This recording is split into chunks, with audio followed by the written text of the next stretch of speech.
there. Hands to the plow, faith never gone. One man's vision keeps marching on.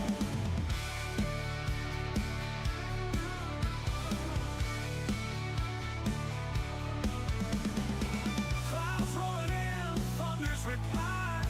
Questions rising like smoke to the sky. Signs in the stars, whispers in the breeze. Welcome, everybody, to the Phee Smee Show with Manly Mark. We've got another episode for you this morning, and as always, I can't just jump into things without first saying hey and asking how Phee is doing. Rocking and rolling, baby, again. Rock and rolling, nickel and diamond, lime timing, or are you? Whatever you want to say. Are you a two-lime timer? Are you a two-timer on your limes? I don't even know if you even cut or slice the lime up. It's line. L-I-N. You heard it here first. Phee is a two-limer. Terrible. Terrible. Anyway, hey, how was your evening? Oh, it was fine. I was real slumpy last night. Were you? Yes. Didn't do nothing. I was just slumpy. Went home, ate supper, hung out, then went to bed. I've had a cough and some congestion for since Sunday. Why? I don't know. Are you sick? I don't get sick. You're gonna see it here first, folks. I don't get sick. Phee is currently sick, so the odds Nope. on him dying rather than living are up. So make sure you tune in to watch Phee Make sure live, you place watch your Phee die. bets. Can we somehow figure out how to get bets placed on our website? We can do that. That would be another reason we might get a band. That'd be fun, though. Yeah, it'd be fantastic. We'd be the house. It'd be hilarious, though, when we saw that Jerry bet $1 million on Phee dying. I'd be like, oh, we see Jerry's long game. That'd be a nice house if they did that. On serious notes now, just about 30 minutes ago, I had a report that from a Paris air traffic controller radioing Free Palestine to pilots moments after takeoff. So that was in Paris. Well, when you say Paris, it actually Charles de Gaulle makes it Airport. make a lot more sense because Paris is literally Palestine. I mean, I'm serious. Like France is the worst spot where these Muslim migrants are just taking over. Right. Like I see French women all the time just boo-hooing because they can't even go out in public and just enjoy existing without getting sexually assaulted. You know. Well, they've got problems over there with about I'm gonna say 40%, maybe 35% of their religious backgrounds are now, in that Muslim area. I tell you, whenever I don't know if you could consider French to be Anglos, so no, I wouldn't apply this to the French, but in a broad sense, I think this can apply to what you're going to see among European men. But it's all fun and games until the Anglo gets mad, Yep. I mean, the Anglo is the most... You ain't gonna mess with the Anglo long. Well, they have been for a long time, and that's the problem. The Anglo is very patient. The Anglo is childlike. Like a Virgo, though. Well, but it's he the Anglo is Anglo-Saxon is what I mean. I know. It is very childlike in the sense of assumes the best in everybody, right? Right. But when the Anglo gets mad, you're going to find that all of the things you said about these people are 5 times as worse as you said it was going to be. But I mean, you're going to see that in places like France, in Europe, in Ireland, Berlin. I mean, Sydney, Australia. The Amsterdam. Yeah, the people you hear on TV who are like, oh, we love the multiculturalism. Oh, we love that. Yeah, it's like, well, that doesn't represent. I mean, the regular folks there, in the slightest. Heck, I wouldn't be surprised if there was a good majority of Germans who, they're never going to say it, but they probably don't hate their history, But I don't know. I can't speak for a German because I'm not German. Makes sense, though, doesn't it? When you start thinking about human conditioning, if you're from there, then you... I always loved my hometown, and because I was from there, but everybody else did. Now I will say there was after World War II, huge propaganda pushes to demonize and make the German people even hate themselves. Like they had. Well, you're coming out now with they are saying that AI is now being able to have their own propaganda.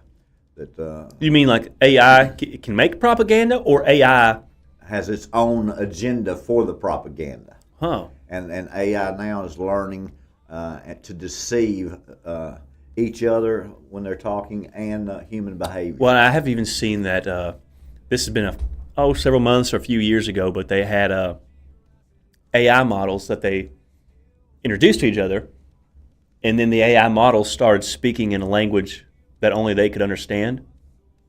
Made them folks nervous, didn't it? Yeah, because it's like, well, what are they talking about? And there was another instance where I don't know if it was that same instance, but the AI started talking in a language they didn't know, they couldn't understand because it's computer gibberish, but then started downloading or trying to upload its. Oh, this is what it is. An AI recently got wind that the company or owners were going to put him offline or shut him down, and so they found out he was uploading himself to the external hard. I don't know the computer stuff, but it was like trying not to. I'm enjoying that. See, and I remember would that have told people that they could do that, and people would have said no. But remember this may have been a year ago, but several months ago, a Google employee came out and got quit or fired because he said that hey, these things are gaining sentience and it's very scary, and they fired him. Do you remember that, or did you see that article? Like I'm sure I did. Google employee, but I don't doubt it. Blows the whistle on AI having sentience and essentially like, this is scary. Oh no, it's not. We got to fire this guy because he's crazy. And it's like, woo. Kind of like the policeman first on the scene in Oklahoma City bombing, huh? I tell you, man, look into it. Goodness gracious. Look into it. I'm serious. Like, but the thing is, he was just doing his job. And how unfortunate that... unfortunate, because obviously he was a good man that's just trying to work. Yeah, just doing his job as a policeman. Pay.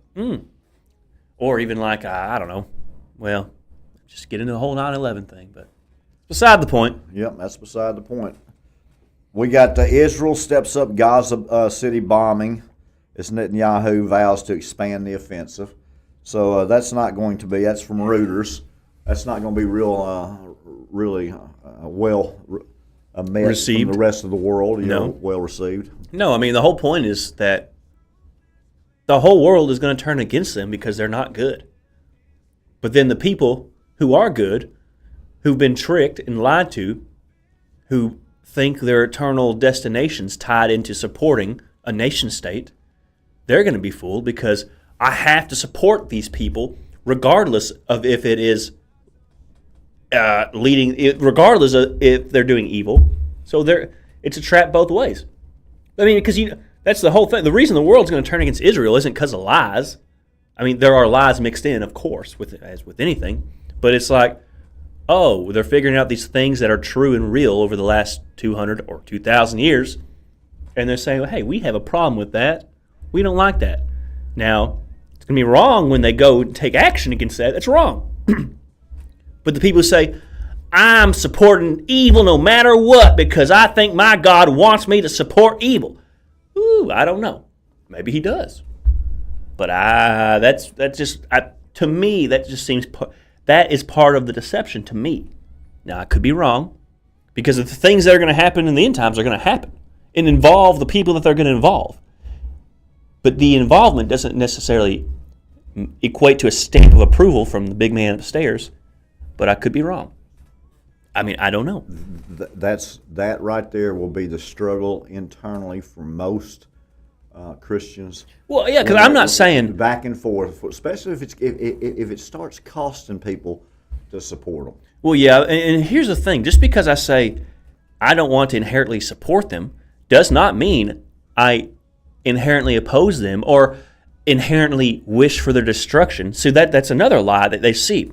We've talked about this yesterday. You have to pick one side or the other. If you don't, then you hate the other or you're evil. And it's like, I mean, you see this. It's playing tic-tac-toe, and you got to put you got to move where they know. But they make the stakes that high though on purpose. I know. on purpose because they want you to support evil and think you're doing right. That's the main goal. Support evil and trick this person into thinking they're right. We give them two sides. Are you the pro-Israel or are you an anti-Semite? But both sides are actually evil. You know? I mean, you know. So what do? Follow the commandments of Christ. I can't tell you what that means in your specific situation or specific life. If you happen to live in Israel and you're a Christian, then love your enemy, the Israeli government, who is probably coming down on your head. I mean, they bombed the oldest church in Gaza. You do know he's got some real opposition over there, Netanyahu. Yeah, well, with not necessarily just the Christians over there, but I'm talking about he's got an opposing party, and people are more and more upset. Especially, he went after and wanted a portion of the hostages back, not all of them in one deal. That really upset a whole lot of. You either want them all or none of them, and you know. And as a negotiator, wouldn't you want to take, if there's 30 over there, wouldn't you take 15? Yeah, I mean, from the negotiation standpoint, I'm like, well, that's not that bad. No, we can continue moving forward in that with that momentum in that direction. But at the same time, he's got some opposition. At the same time, though, if there wasn't that much media, I'd be like, keep them all. I'm coming for you. But that's, with the families hearing me say that on live TV would not think too fondly. But do you see what I'm saying? Like from a standpoint of being the one who's making the decisions, I mean, you have to be outside of those emotional things in a sense. And so, I mean, again, keep the 30 folks. I'm taking anyone who's involved with this thing ever knew and loved. I don't know. I'm just saying. Right. I wouldn't. There's no time for negotiations. I'm just getting them, or I'm just taking them out. But I mean, that's just. But your viewpoint, I'm not the prime minister. Your viewpoint and your stance changes if your kids are over there. Oh yeah, I mean, or your wife's the hostage. See. Well, I mean, heck, I think part of the reason Netanyahu is as crazy as he is because his brother that he just loves with all his heart, soul, and mind was killed by, I think serving with the IDF. You know that, or like you never heard him talk about his brother? No. Okay, well. Again, I'm new at this game. Well, but it's just like people worship the ground that Netanyahu walks on because he's the prime minister of Israel. But then it's like, well, do you even know anything about the guy? Well, I heard him on Fox News saying he liked Trump. Oh, so you're basing your whole geopolitical and theological dispensation on the fact that this isn't an ugly guy. He is well spoken, has a good voice. Oh, and he said something good about Trump, or said something. He said something along the lines of Judeo-Christian values. Judeo-Christian values is a lie. A bold-faced lie. I hear it all the time in church. Hear it all the time on Judeo-Christian. They're Christian values. Christian values. Judeo-Christian is an oxymoron. You hear people like, but you hear people like Ben Shapiro say, "You're talking about inherently European and white values." I don't understand what that means. What the point being is like he was essentially saying that like America was founded upon Judeo-Christian values. Well, in a sense, values that Christians have did stem from the God of the Old Testament. But the point being is, most of our philosophy that influenced the founders of our country to accept democracy and republic. I don't know. The way they found the people they were reading were Europeans. And so it's like we act like America is a set of ideas and beliefs you have to have. Like anyone and everybody from anywhere can be an American as long as you say, I believe this, I believe that, I believe that. Well, but look around the whole world. If it was that, why do all these people want to come to America? Because of our values and ideals. But the values and ideals that were thought of and built upon by European men. They're deeply rooted in their culture. Because anytime, these people don't want to assimilate, and that's not a broad stroke. There's tons of good people who are immigrants who do. But they want their cultures over here, which just blows my mind because it's like you fled poverty and oppression only to bring the exact same poverty and oppression to your communities in this country.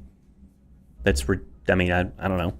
By design. And the guy who invented the term melting pot, you want to guess his last name? No, I do not. You want to guess his religion? No, I do not. Because, again, it makes you hear a term like, oh, melting pot. America's a melting pot of cultures and religions. It's like, that sounds good and it sounds nice, but when you really think about it, Oh, it's about You're blending. It's about what do you call it whenever like you have a little concentrate and you pour like water into it? What do you call that? Distilling? Not distilling. It's like you got a little soap and you pour a bunch of water into it. You know what I'm saying? There's a certain word. Well, I'd call it mixing, but don't worry about it. Well, the point I'm making is I couldn't say easy last night. they want to.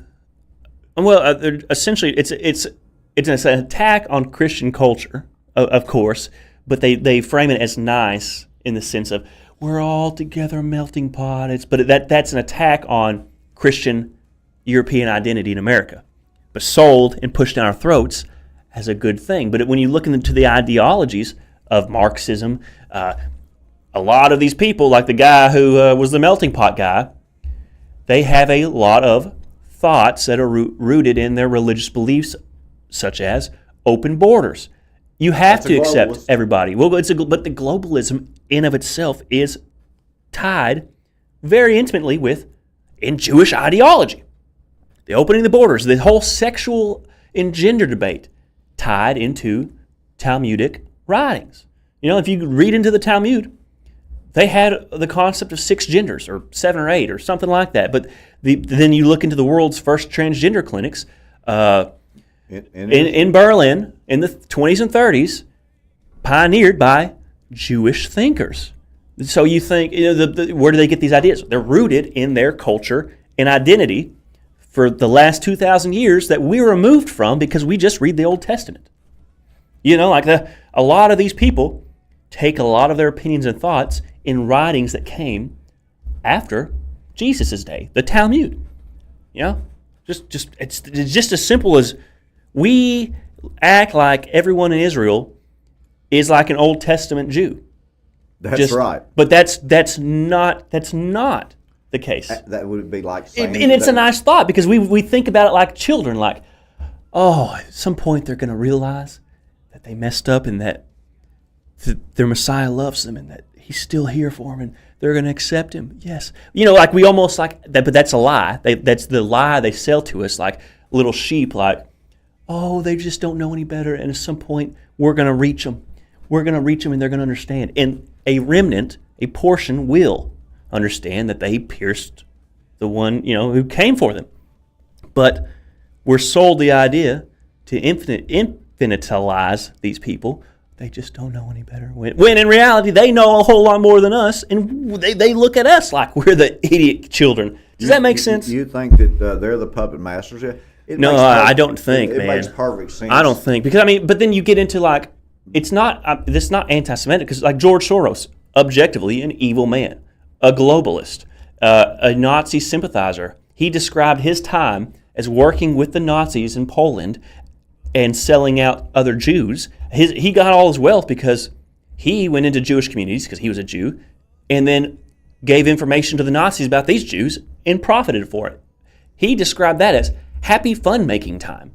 That was a good time in his life. I think that's Chelsea Clinton's and his son are married. So yeah, but then when you actually listen to him talk about his religious beliefs, he'll say something, and this might not be specific to him, but people like him. I'm more of an atheist. I just do the Jew stuff for tradition or culture. So it's like a whole lot of Christians. But at the top of the Christian world, you find atheists and people who are just there for power. At the top of the Jew world, you find atheists who are just there for power and money. At the top of the Satan, same thing with the Swedes. Yeah, but the point being is they all actually worship Lucifer. That's at the top you act like you're the Pope, but you're actually kissing the feet of Satan. Do you really believe that they're just not worshiping themselves, or do you think? I think pledging allegiance to Satan. I think there is an actual aspect of for real pledging themselves to Lucifer, and so you think there's rituals like that? Yeah, I think there are for real rituals and for real organized cult. For that, I do. But at the same time, I think it can be as simple as worshiping self is a form of worshiping the devil. Or abortion is a form of self-worship because you're placing yourself, your goals, your ambitions over the value and life of that child. So it's a form of self-worship. But What's the whole mantra of the Church of Satan? Do what thou wilt. I mean, I know the Church of Satan's kind of the cartoon version, and so like the Church of Satan's not the real Luciferian thing. It's a cartoon version, but I mean, I think some of the principle. I mean, do what thou wilt. I mean, it's like, yeah, you are your own God. Very surprising that they've got that big of a following in Iowa. I don't know. One of the biggest satanic rallies was in Iowa. Well, but the whole point about the reason it's cartoony is because it's not even about I want to worship the being who is the devil. It's more so a rejection of the culture, a rejection of the religious upbringing, a rejection of, so there are some people who are in there who actually want to and try to worship Satan. But for a lot of people, it's kind of like, it's just a rebellion kind of thing. Like you're the people who don't like religion or don't even believe in Satan. So they don't like it whenever you have the Ten Commandments in your school. So they join the Church of Satan to fight against that kind of stuff. It's not that they actually believe in Satan. Well, some of them do, though. Over a year ago, I actually checked to see how many had registered under a satanic church for 501(c)(3)s. Yeah. The nonprofit. And there were several, but I was surprised to see that many in the. But also if you think about it like this, Chicago, if you think about it like this, LA, they I wouldn't have thought Iowa. Well, no, but they also essentially made it a religious abortion, a religious right within the Church of Satan. You heard about that, remember? To make it a religious. But you told me about it. Oh well, I mean, like whenever they did like the Roe versus Wade stuff. Yeah, what they.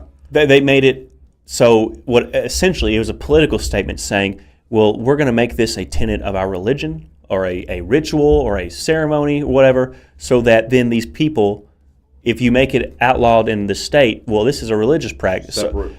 Yeah, so I mean, that's the whole point. But again, worship to self. I mean, you're worshiping these babies to Moloch, I think, personally. But I mean, how's it any different than in the Old Testament when they would have the statue of Moloch and they'd light a fire under him until he was bright red, and they'd have all the drums and the horns and people chanting, so that when you place the priest places the child on the arms of Moloch, the screams of the infant are drowned out by all the music, but you're you're in ecstasy because it's going to rain or it's going to whatever. Abortion is the same thing, man. But I mean, it's the same thing. Boy. But I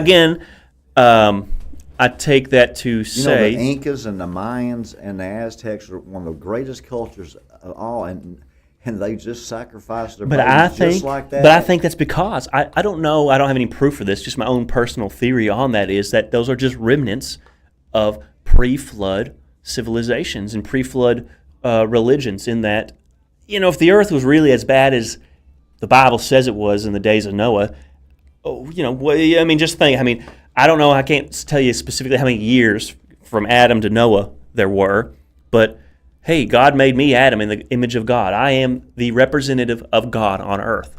The first king, the first priest, whatever. But every other human born is the image of God.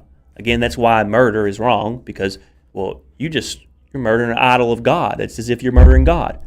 Don't be murdering. But the point is, what's the biggest slap in the face of God if you've just corrupted his beautiful creation?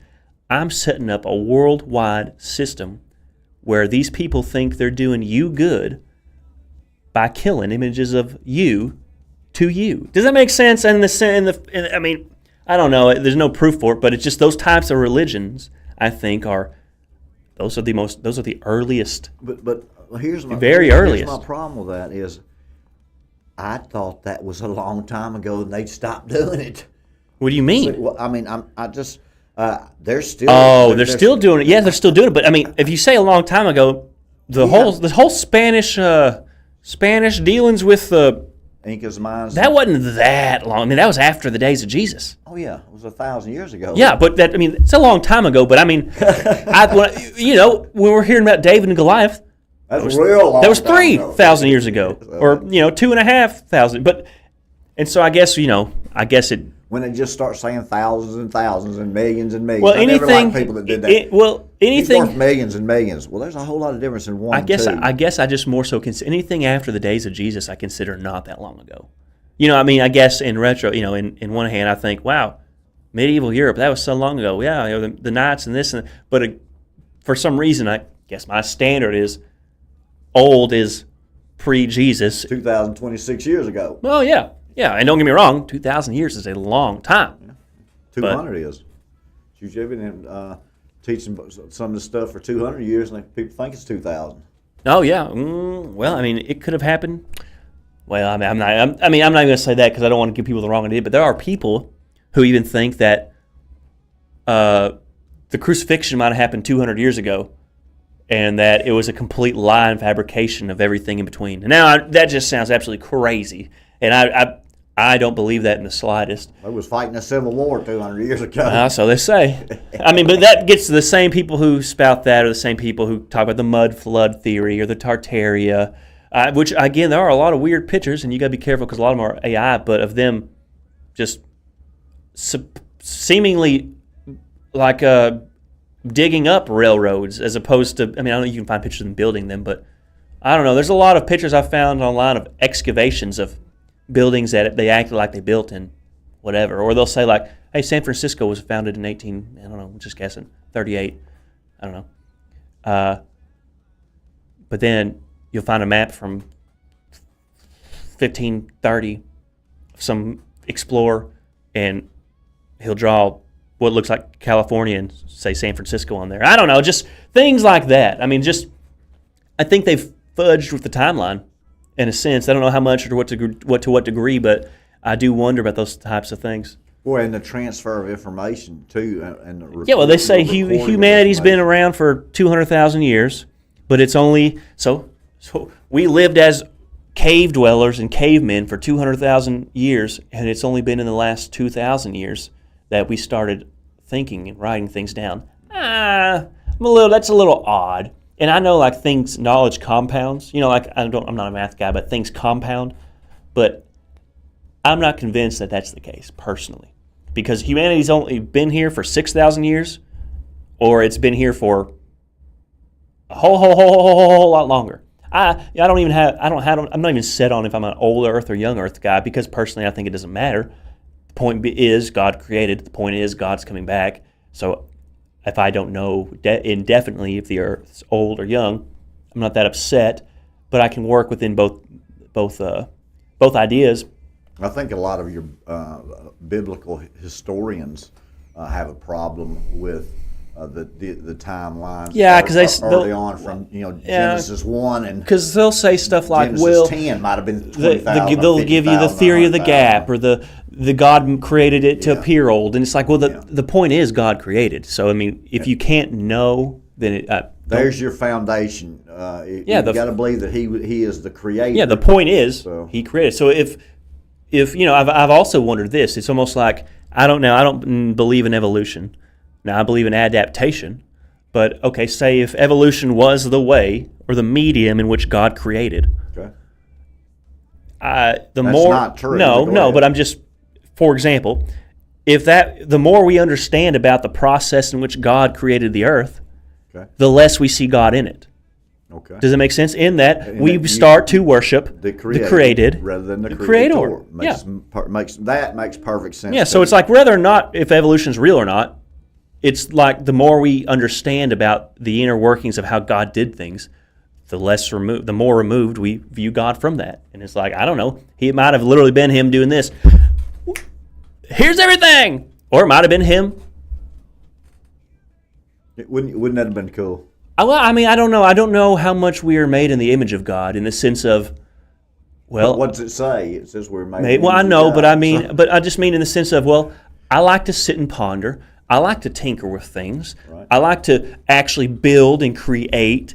You know, I want to be creative, and I don't want to say trial and error, but I want to think about if I could do it this way, it'd be like this, or I could do it this way. And it's like, well, is that how God is in His creation?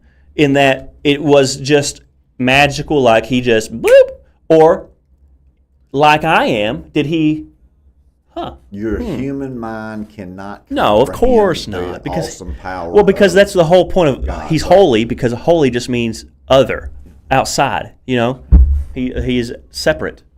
You know, so I don't. I mean, but I just think. those are all interesting questions that I've never thought about. But you can never know. But that's what those are the things you like, things that you could never know. No, you're right. Because you get to look at all the different angles. Well, I know, but I almost in hate your it. mind. I almost hate it because it's like, But oh, you don't hate it. You love it. But I want it. But it's vanity because I can't know. I can't know that which I want to know more than anything. That bothers you. It does because I know if I went out and got a good paying job, I know if that's what I cared about, then I'm doing it. But my mind's set on something that I can't achieve. You're not money motivated to where no. you want to make a bunch of money. But I'm going to make sure that that's important to you in the future. Well, I just mean like people who's not first, but it. no. It is I mean, the important. money wasn't the point of the that wasn't saying anything other than if my main goal was to be a professional basketball player and I had the genetics to do it.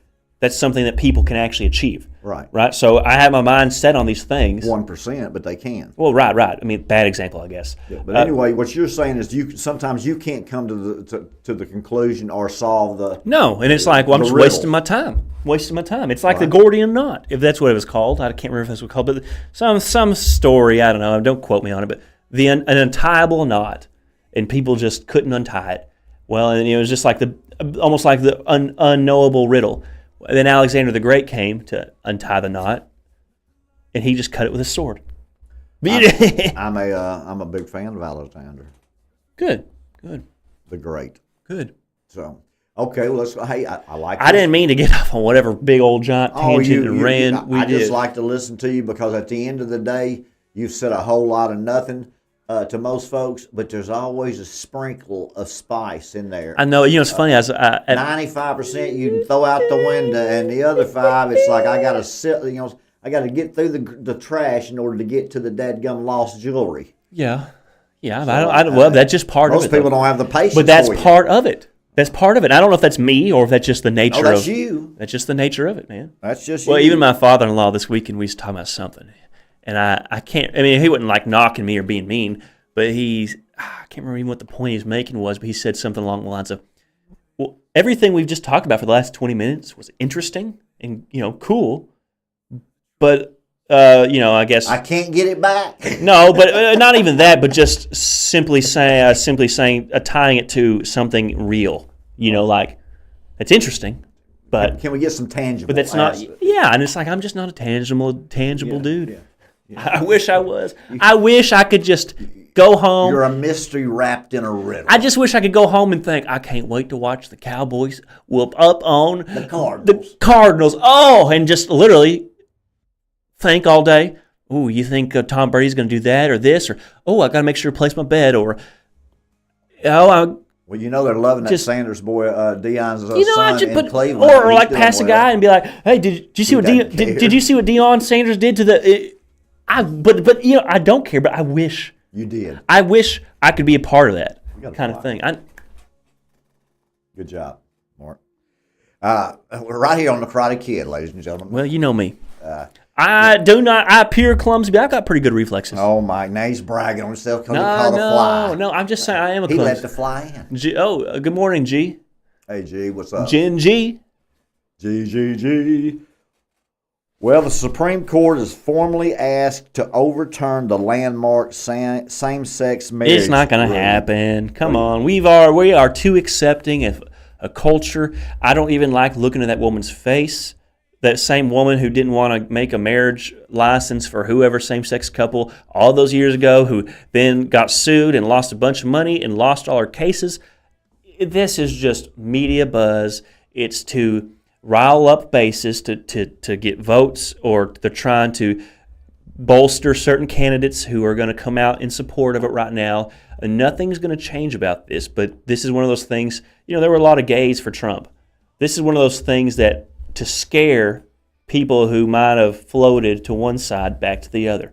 And so it's not, if it's actually going before the Supreme Court, I'll be a little surprised. Maybe you're saying it is, but it's like nothing's going to come of it. Okay, what you're telling me is if it is going in front of the Supreme Court, how will they rule? Is my point. Well, I would be now. I mean, I don't want to say what's going to happen. Supreme Court formally asked to overturn landmark same-sex marriage ruling. I would be very surprised if they did.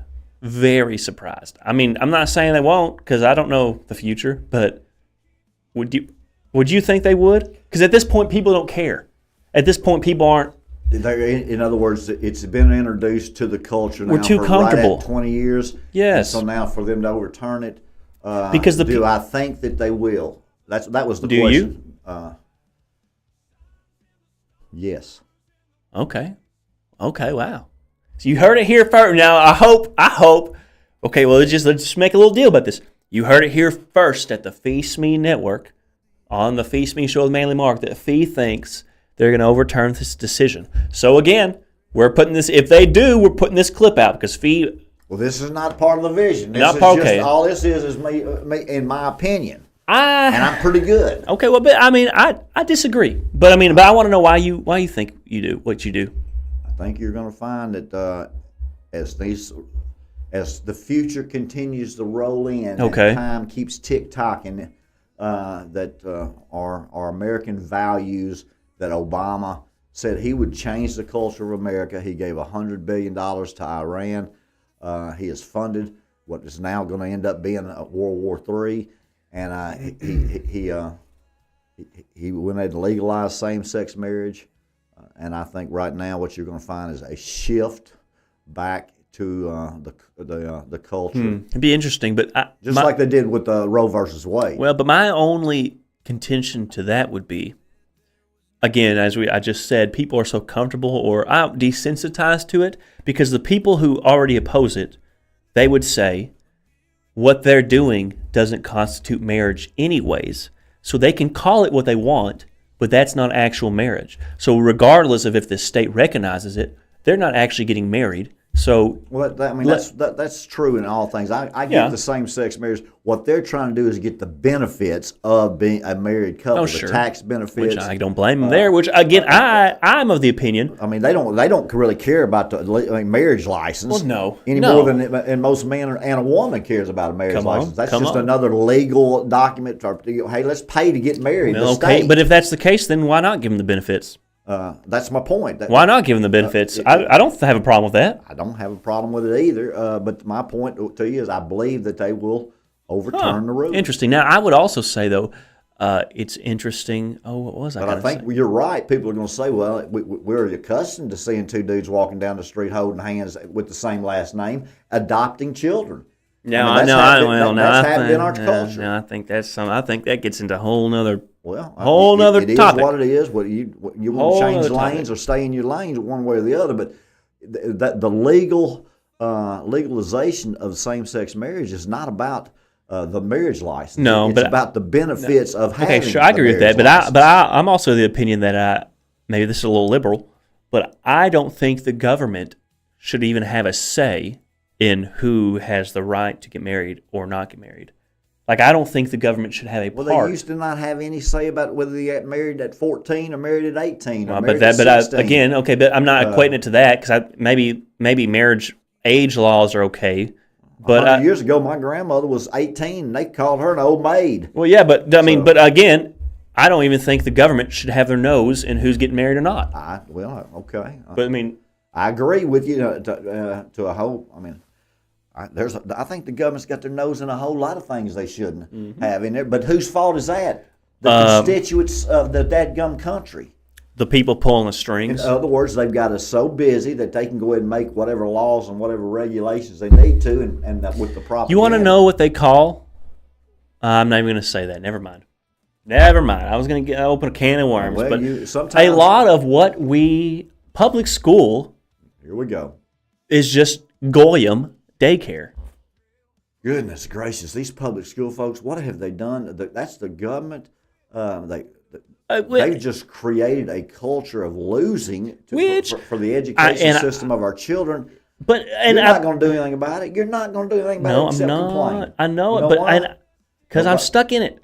I'm broke. I can't afford to hire a private tutor. Who in the world has got time to the husband and the wife to work and to teach their children. They're going to send the kids. But I think that's by design, because they don't want families to teach their children. Like Hillary Clinton said, it takes a village. They want to bring your children up. They want to indoctrinate. Right. But nobody to blame but yourself. But it causes a lot of contention, even in my own life, saying things like that, because my wife's a school teacher. Your brother's a school teacher. My brother, your family's a school teacher. Well, but they inherently think I'm attacking them personally. But it's like, your school district might be great. We're in Arkansas.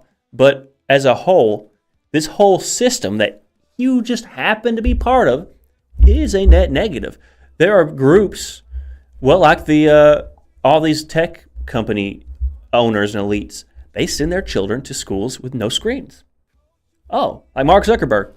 He sends his kids to schools with no screens. Or like, look in the Bronx and that's always the way it is. Well, but do what we say, not as we do. I mean, I was talking about being a hypocrite last night because I had one question about Neuralinks, and I'm like, boy, that's a hypocrite, because if I'm blind, I want to see. Yeah. But I know, me too. So it's like, where's the line on that? Yeah, there isn't. It's like NIL, except it's really a lot more serious. There is none. They just blur it. Yeah, because it's like, well, yeah, if I was blind, if there is one, they lie to you in order to get. I know, because it's like, well, are the blind people who just get the Neuralink to be able to see going to be implicated in the fact that? Well, but think about it like this. Think about it like this. Whoa. You're going to go someplace. No, this is very, no. Well, no. Think about it. The false prophet will do and the Antichrist will do signs and wonders. So. Is he really doing them, or is they just. Well, but that's beside the point. No, that's beside the point. Just think about it. If Neuralink's healing the blind, healing the lame are walking, the blind are seeing, the deaf are hearing. I know. Well, those people are implicated. Because they're receiving, I'm not saying the Neuralink is the miracles of the Antichrist. Well, maybe they will be, but it would be a counterfeit of what Jesus did.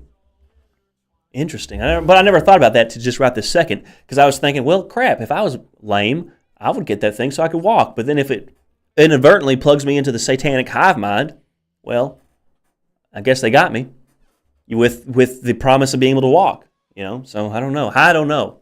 Because I wouldn't mind having one of those things so I could go play Minecraft in real life, in my brain. But then it's like, well, dang, they're going to make me worship the devil. So you can't even have fun with nothing. Can't even enjoy nothing.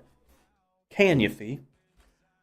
Very difficult. But that wasn't as crazy as of a place as you thought, was it? I'm telling you, if you've got children that are paralyzed, or they've got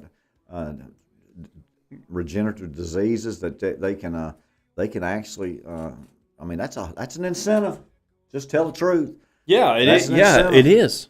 And what you're playing saying, video games with it's an incentive. As you make it sound, they can do it. They can do what they want to. They have done a very, very good job in the last 30 years of isolating the different areas of the brain for the different. They have of the brain. They have patents out there. Huh? They have patents out there that are trying to. I'm serious. Like I could show you later, and I'll talk about that they are trying to figure out and already have the technology to beam ads into people's dreams. Beam ads, or read your brainwaves and determine what you're most likely thinking. They could have done that 10 years ago. They could have done it probably 50 years ago. They could have done it 10 years ago. How I was showing you the stuff about the remote viewing. They do that with sensory light patterns. Oh yeah, 100%. So, but you know how you want to hear something interesting about light patterns? Now here we go again. Okay, yeah, I want to hear about it. Well, this gets into. I'm just going to touch on it, but just because you said light patterns, people are. Have you ever heard of the drug DMT? It's a very powerful hallucinogenic. Anyways, people are doing DMT and then shining lasers at walls, and all seeing on these lasers a different plane or dimension. Not a dimension, but I even hate to use the example because I don't think we're living in a simulation. But in the Matrix, the green code, it's red laser shining into the wall, but they're seeing the laser go on. But they're seeing these symbols that they don't recognize in a linear fashion in grid-like pattern, and so that's a very new thing that people are figuring out and understanding. I think if people actually realized the different planes and dimensions and how populated the Earth actually was with folks that you can't see, it would scare them to death. So that's where I thought you were going with. Oh, with it. no, But, no, there's.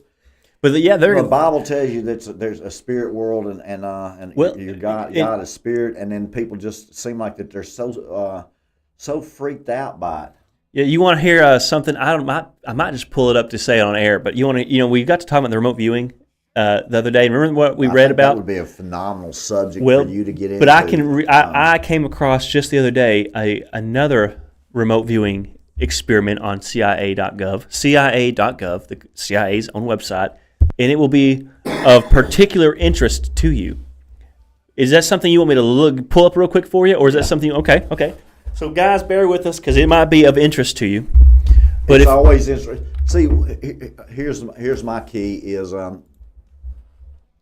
before 2 years ago and 3 months, this is the type of stuff right here that if someone would have said to me, I want you to sit down and watch this, then I would have said, thank you. So how long is it? Because I'd be polite if it was a minute or 2 minutes, but I would not sit for 30 minutes and watch it. Now, it's just I believe it.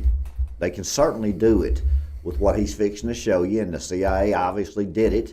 And because I've already seen portions of it, I don't know what he's fixing to show now. Yeah, I got to make sure I can find it. But let me just see if this is the one I'm looking for. This is from USA Today.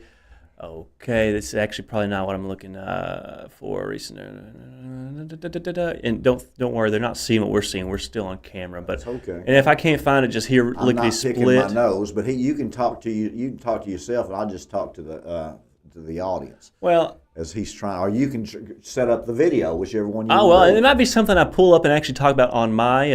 Okay, well, I might talk about this today on Midday with Madison Manley Mark. Anyways. Phil knows about remote viewing because we had an in-depth conversation about it, and I guess I'll do an episode about it today on Midday Madness with Manley Mark, so you guys tune in. But the psychological standpoint is what you need to tell them what remote viewing is. Of course, but the point of what this thing I wanted to show was the Ark of the Covenant. Yes. And how they described on CIA.gov in their files how it was guarded by several what they described as entities. But then described also how the people in the country it was in was an Arabic-speaking country. Makes you wonder the motivations for a lot of these wars. For sure, oil, opium. But there was a lot of talk about certain artifacts and certain religious sites that the U.S. military wanted to secure. It gets even like into some of the on WikiLeaks, which WikiLeaks isn't a fake or conspiracy. There was just the people who released a lot of those the Hillary Clinton emails. And some of the Hillary Clinton emails, there is referenced a item that's called the Resurrection Chamber of Gilgamesh. What? And the claim is, now it gets, it's very conspiratorial, but they claim to have found the body of Gilgamesh. Who was? Do you know who Gilgamesh was? I hope not. Well, there's a very ancient story called the Epic of Gilgamesh, in which Gilgamesh is long story short. Don't quote me on it, but I'm not quoting you on it. He's seeking immortality, right? Sure. And he is a divine being in the sense of, I think what we would describe as a Nephilim. He is described as like, I believe half human, half. Okay. It's like weird that in the time period the Hebrews were writing about the Nephilim, who were a mixture of the angels that sinned and the daughters of men, and then there's this guy Gilgamesh who was a Sumerian king, and I guess Samaria, and he was went on a quest for immortality and encountered a worldwide flood, this and that, and long story short, referenced in the Hillary Clinton emails. So I'm just saying a lot of weird stuff about archaeology. Artifacts pertaining to biblical themes. That for years the Jewish people would not go on that Temple Mount because they were worried that they would be in the Holy of Holies and not know where it was. Well, and now they're up there. You do realize that for the last couple of months they're up there every day praying on a Muslim and yeah. Well, because sometimes it I see tension every once in a while because there's Absolutely. Jewish worshipers up there and They are. Islamic.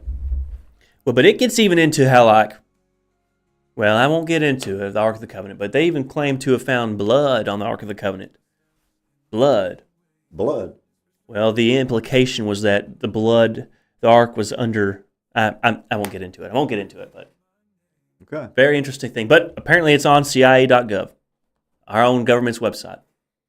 Manly Mark, I know you're right. I don't know what that's in reference to, but you know me. Well, when I tell you that Well, she might be talking about remote viewing because, I mean, the CIA.gov, I don't know if she's familiar with remote viewing. she might be. She might be. I've done it myself. I know. But she's definitely in that arena. But I don't know if she's been to CIA.gov, is what I'm saying, or dealing with the Ark of the Covenant that most Muslim countries and the Jewish, they're fighting over where it might be. You know, we got the head of John the Baptist in one of the holy sites.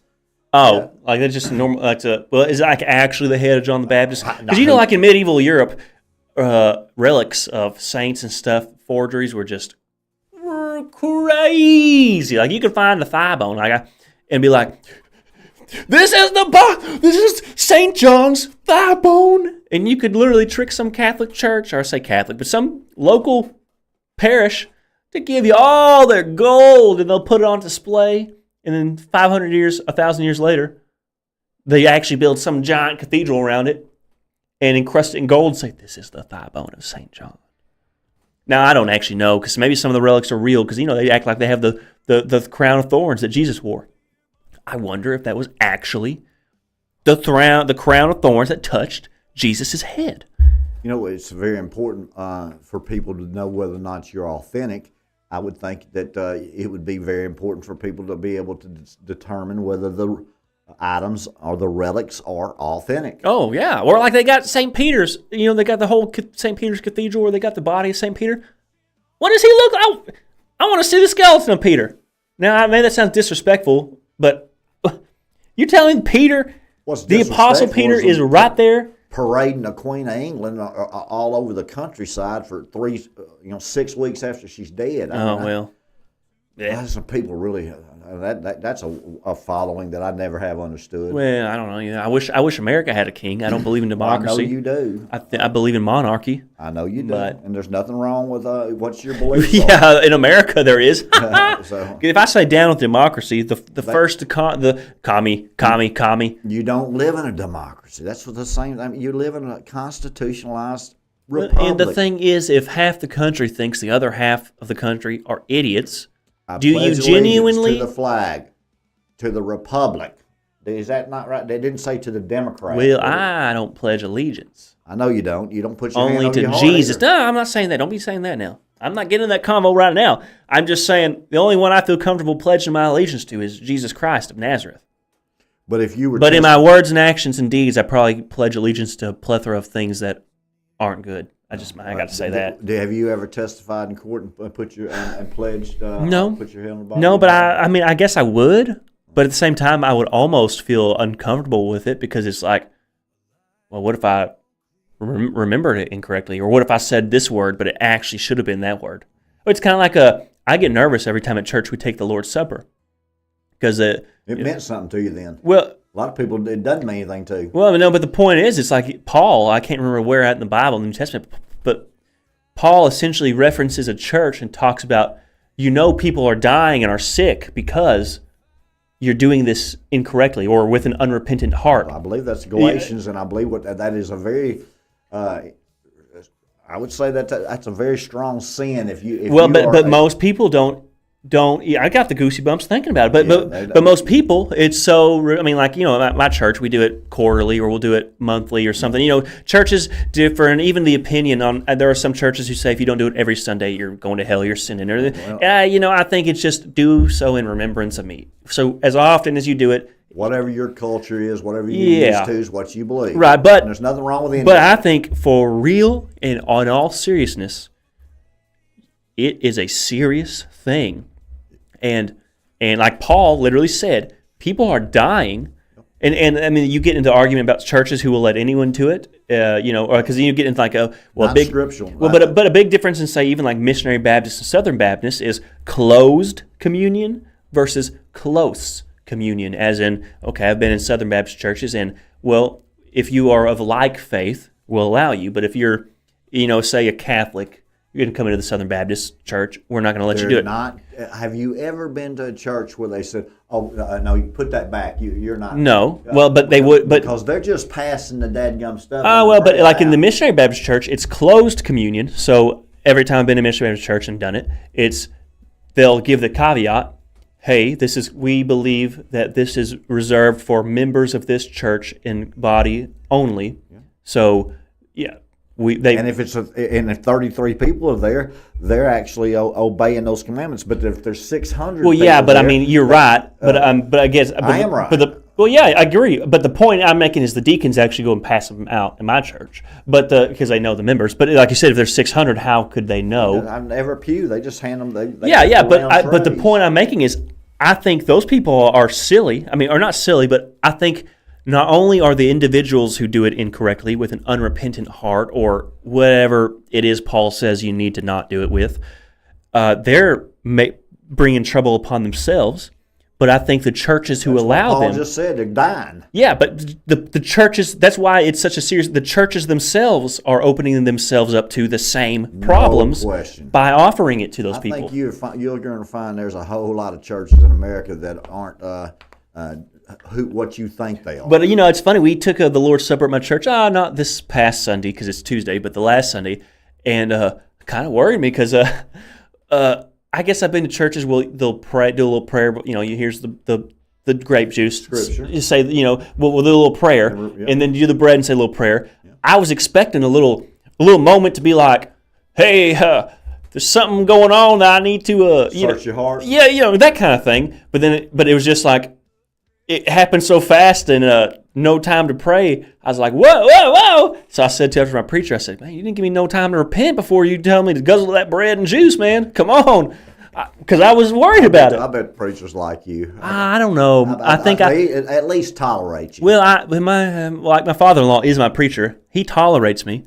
I think he doesn't He probably has another reason to tolerate I don't think he doesn't dislike me, but I think I ask way too many questions. Way too many questions. I do. You make him think harder than No, I don't know about that because I try to purposefully not get too deep. You don't want to make him feel mad about his knowledge. I keep it. No, it's not even that because he's getting his PhD right now in biblical theology or whatever. So So when he tells me something, I actually consider it or I'll ponder it, because there's a lot of things I think when I ask him about it. I'll say, I think this, and I think this because of this, and he'll throw a good and a well thought out debate or counter argument. I'm like, good. I didn't think about it like that, but I appreciate that. But what's interesting is I'll ask him questions. He'll most 80% of the time actually give me a good answer, but then sometimes he'll but then come back later and be like, I didn't realize what you asked, but then I thought about it, and now I realize,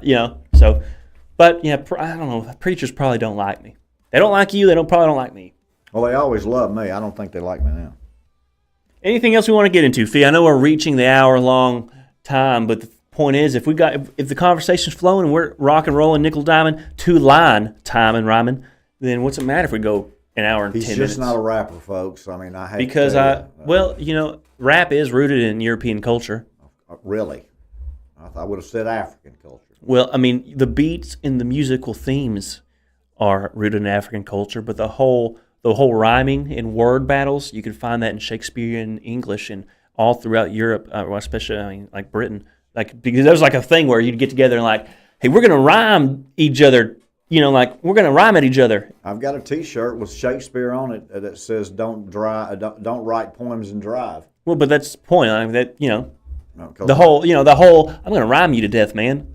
I mean, couldn't rhyme me to death. No, I can't rhyme nobody to death. I can rhyme about poking your eyes out, but that's about the only thing. You can definitely poke folks' eyes out. No, that's a good trait for a manly Mark. No, I don't know. My arms aren't that long. Anyway, besides all of the things that you've heard from one end of the spectrum to the other and how his mind works and what he's doing with his hands now. I'm just teasing. Again, that's what I deal with. If you can just pick and choose and pull from the information that he's given, you're going to find some real nuggets of gold, some very treasure. So what would you say? I need to work on refining my message? No, I would think. Could I? I don't even know if it's possible.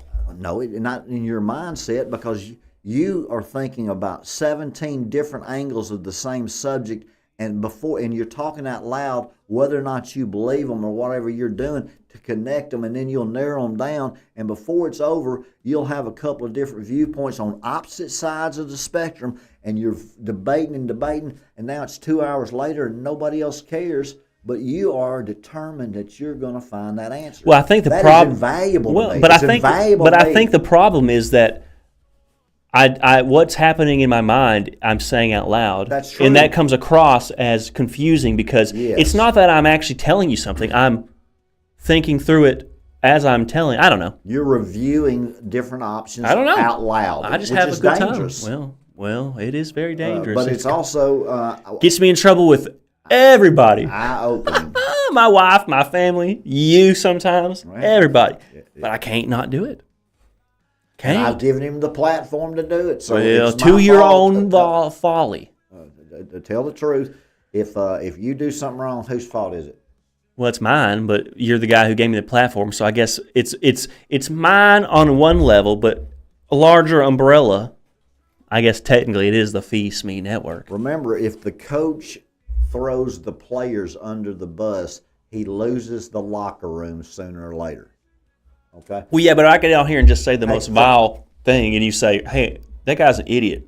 Well, But I normally will tell you afterwards, now you don't need to go there. yeah, and I think I've done all right. You're doing better. Well, I've done a whole lot better than you thought But at if the you very get first. on I a could. roll, you still are. You concern me. Yes. You're right on the edge sometimes. Yeah.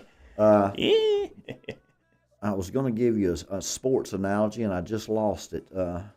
What I was trying to say, but anyway, we'll get out of here today. Yeah. I know you got to prepare for, I guess, remote viewing. Yeah, unless I see something and I just decide to change my mind because I think about it too much and then it gets like 30 minutes time. I'm like, well, now I have to decide, and then it's compiled. Yeah. Before we leave you now, remember, there's going to be an important shift here in the next week. Okay. You've got Putin and Trump meeting in Alaska. What will happen in Europe before they meet, and with this Ukraine, and it's just pay attention to European news for the next 7 days. Okay. All right. Pay attention to it. And guys, don't forget to check out our website, feesme.com. If you're still listening, go to feesme.com right now. Scroll down to the bottom of the homepage. You'll see a form to ask Phee a question on Night Night with Phee, or give us comments. So anyone out there listening, go to feesme.com and send us your emails. We just love hearing from you. So guys, feesme.com, Phee@feesme.com, Phee@feesme.com, Phee@feesme.com, Feesme.com, Phee@feesme.com. Go on feesme.com and email Phee@feesme.com. Please. Thank you.